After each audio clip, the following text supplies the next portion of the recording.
Hola chicos, lengua 91.3. El tercer género, tercer gran género, la dramática. Te había dicho que la épica y la lírica estaban divididos o se habían fijado en el contenido.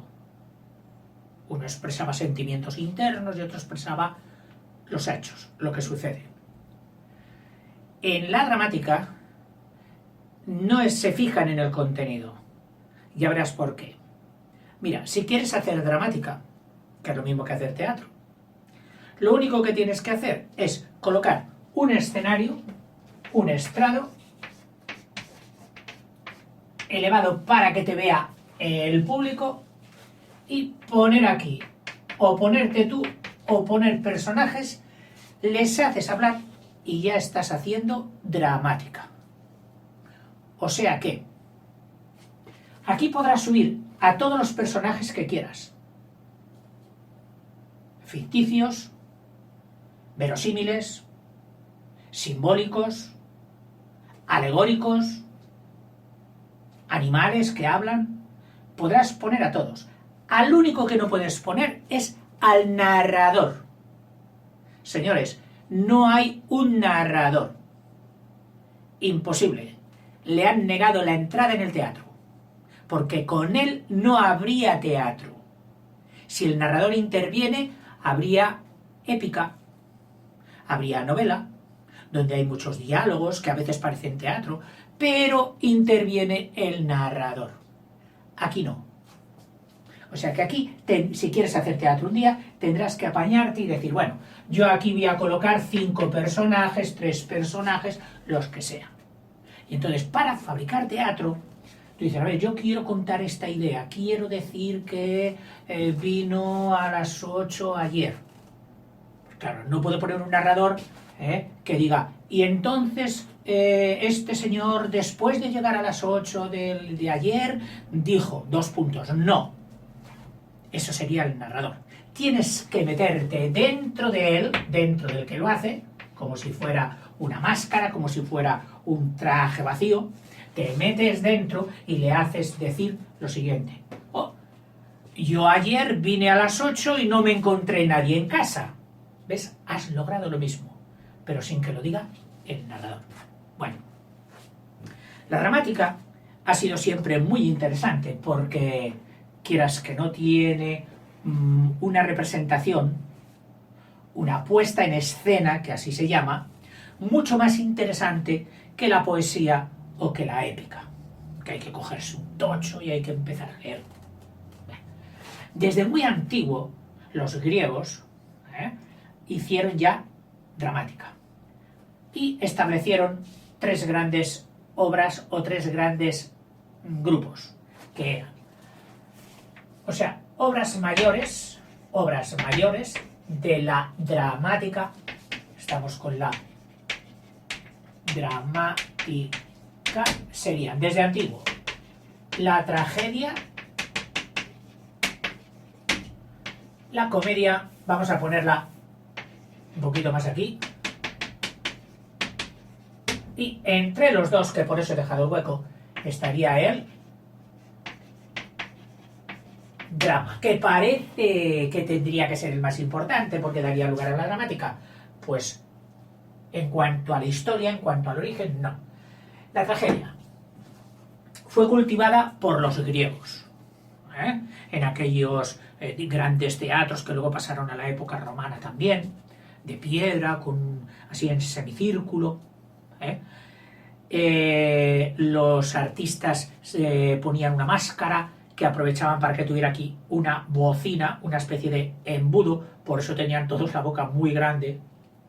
El que hacía las caretas les hacía con una boca muy grande para que sirviera de bocina, ya que no existían micros, ni existían altavoces, todo lo tenían que hacer a viva voz, potente, fuerte. La dramática. Eran personajes todos ellos en la antigüedad nobles, el hijo de un rey, el mismo rey, un dios, un héroe, etc. O sea, personajes nobles. personajes nobles, te lo pongo aquí. Otra. Había una especie de fuerza externa a ellos, un destino inexorable que les llevaba a la ruina, les llevaba a la desgracia.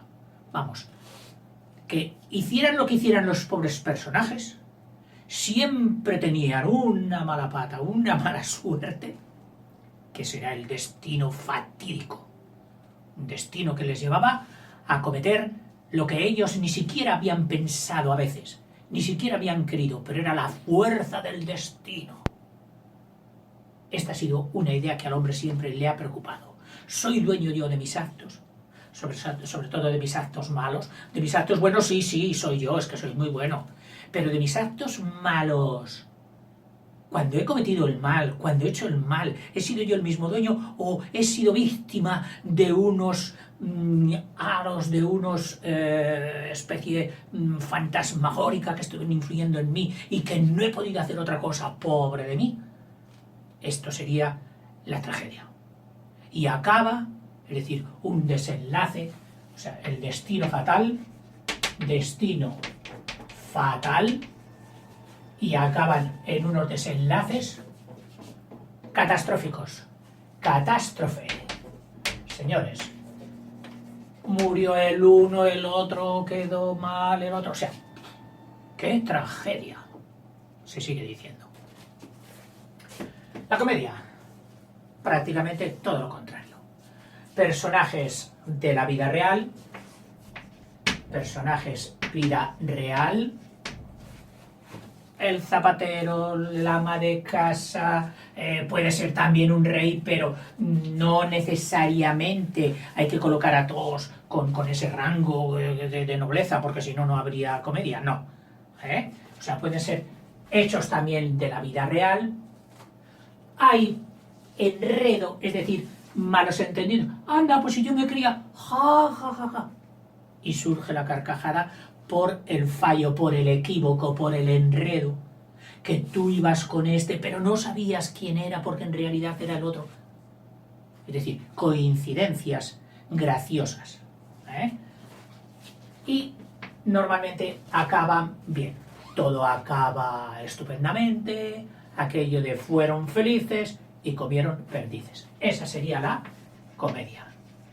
Fíjate que con las películas hoy, que son como el reflejo del antiguo teatro, y del actual teatro también, pero es un género dramático.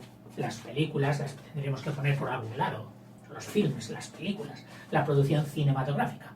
Bueno, pues la comedia acaba bien. Estás viendo una peli y le dices a tu mamá, ¿cómo acaba esta peli? Mal. Jolín, pues quítala. Yo quiero una que me haga reír, que acabe bien. Tú lo que quieres es una comedia. Y tercero, el drama, que si está en medio, pues ya lo has adivinado, es exactamente la mezcla de uno y la mezcla de otro. Es decir, en el drama habrá preocupaciones, habrá momentos de dolor, habrá momentos de angustia, habrá momentos también de risa, jajaja, se mezcla un poquito todo, pero al final, el final, los personajes son cualesquiera, y el final puede ser un poquito malo, pero no tan nefasto como la antigua tragedia, y a lo mejor también acaba bien. Pero ha habido momentos de tensión y momentos de gran emoción y momentos de gran dolor, de un problema humano, una enfermedad incurable, pero al final, ¡qué drama, madre mía! Solemos decir. Bueno, ese sería el drama. Esas serían las obras mayores. A lo largo de la historia apareció uno que era el auto sacramental. Te he dicho antes que encima del escenario podías poner a quien fuera con tal de que actuase. Bueno, pues en el acto sacramental, un señor, en concreto Calderón de la Barca, que es el que hizo los más famosos, aprovechaba para poner en el escenario a ideas. Ejemplo, la hermosura era un personaje. Otro personaje, la muerte, otro personaje. La enfermedad, otro personaje. El viejo, otro personaje. El niño, otro personaje, etc. Y les hacía intervenir explicando cosas muy serias, de filosofía de la vida o de la religión. Estos eran los autos sacramentales. Se llaman sacramentales porque todos ellos al final acababan con la celebración de la Eucaristía, es decir, de la misa. Y por eso eran los autos sacramentales. Hay otros que han sido ahora los menores, borro aquí para tener, los menores que aparecieron cuando una obra era muy larga, y a veces había que cambiar de escenario, porque si lo primero sucedía en un bosque, pues en el escenario habían colocado ramas detrás de un árbol para que pareciera el bosque.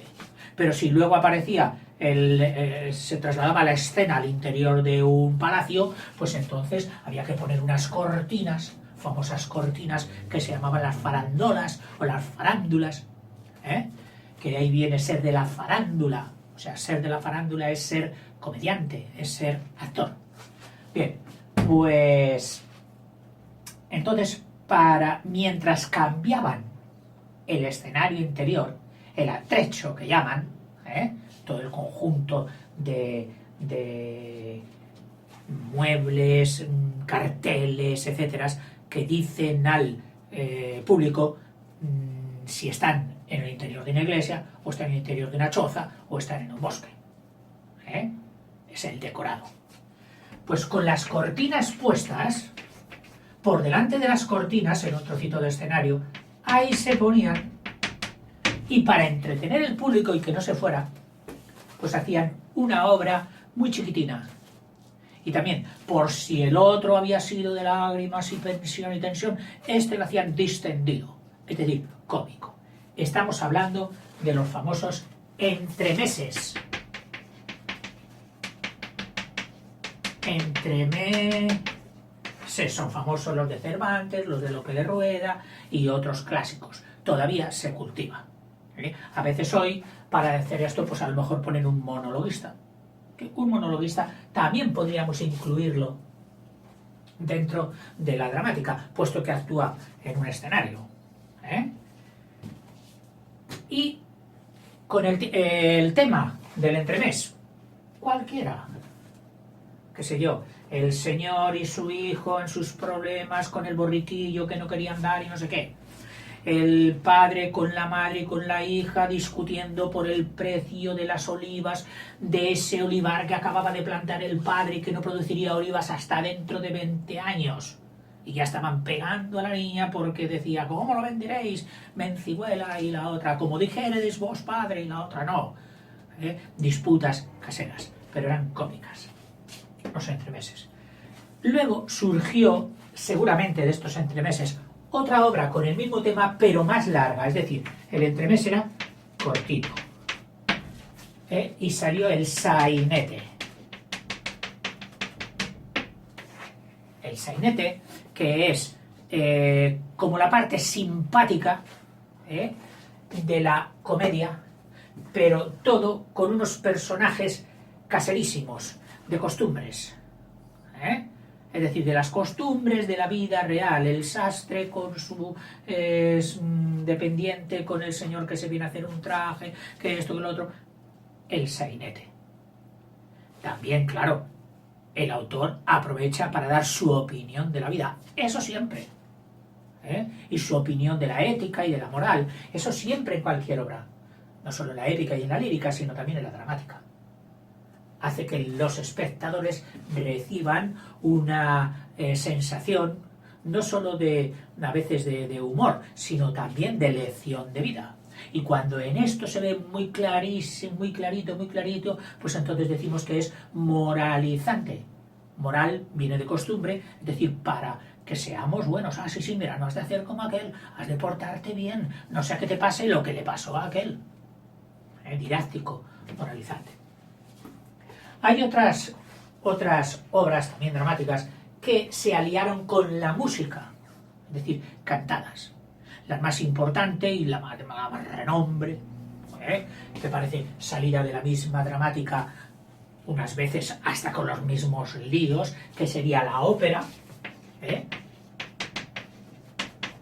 donde se practica el bel canto, es decir, tienen que ser tenores y barítonos que tienen una voz espectacular, famosísimas. Hay óperas luego de las que conocemos los trozos más brillantes, las canciones más importantes, los temas más importantes, porque una ópera en sí es larga, y no todas las arias o melodías son pegadizas, pero de vez en cuando, en algunas óperas, pues habían tenido la gracia de hacer una canción maravillosa, que se han popularizado y decimos, uy, eso de... pues eso es de la ópera tal. Sí, esto es de la ópera, sí. Pues yo creí que era una canción. Bien. Un poquito ya más españolizado y mezclado con el sainete, es decir, de gracia y de costumbrista, está la zarzuela, que hay quien la considera como una subclase de la ópera adaptado al costumbrismo español. Pero en realidad, y que no sirva de comparación despectiva para ninguna de las dos, hay óperas que pueden ser unos tostonazos y hay zarzuelas que dentro de su rango menor son brillantísimas y preciosas, impresionantes. ¿Y qué más te diría yo? Pues nada, de la dramática, ya lo sabes, lo más importante, hacerlo desde un escenario y no hay narrador. Venga, hasta luego.